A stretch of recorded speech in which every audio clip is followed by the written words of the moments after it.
This is a PIXLIP Go, 2 meters wide. And now we're going to show you how to set it up.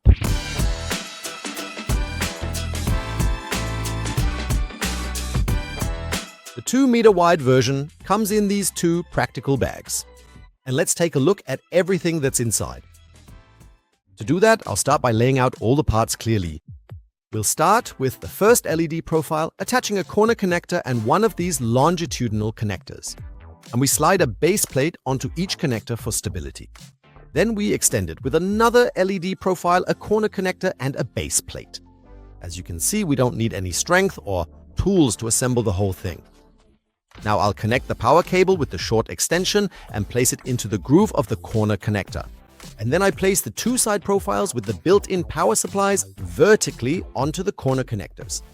Just to be safe, on the side where the power is supplied, the opening for the spiral cable should face upwards. And on the other side, it should face downwards. Between the two LED profiles on the floor, I insert the first upright support and place the cross brace on top. And now the longitudinal connectors are attached to the side profiles. Then I connect the cross and the longitudinal connectors with the central supports to form a stable inner framework. This ensures that the frame remains dimensionally stable in width when being covered. Yes, and then we assemble the upper level.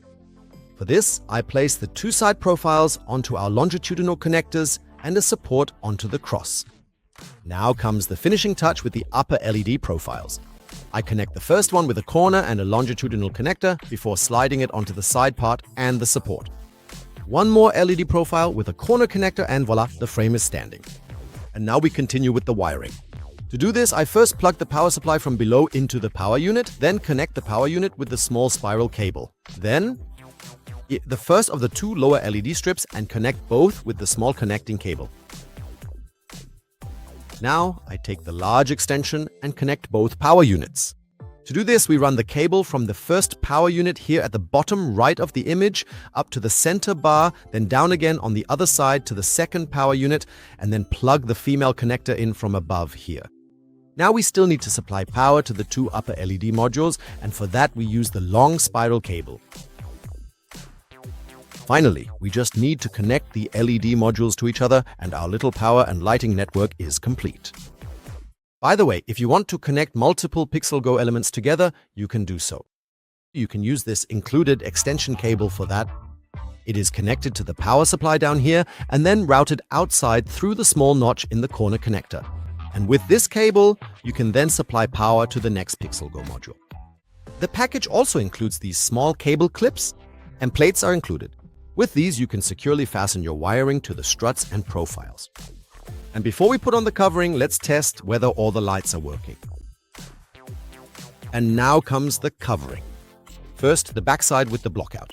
I start at the top in one corner and press the piping in. First into the transparent PIXLIP print clips and then into the groove of the frame. Now I work my way all the way around until the fabric sits nicely, smoothly, and without wrinkles. Yes, and I do exactly the same thing. I do it on the front with our printed design. Finally, we connect the power and the lightbox shines. Simple, stable, and a real eye-catcher.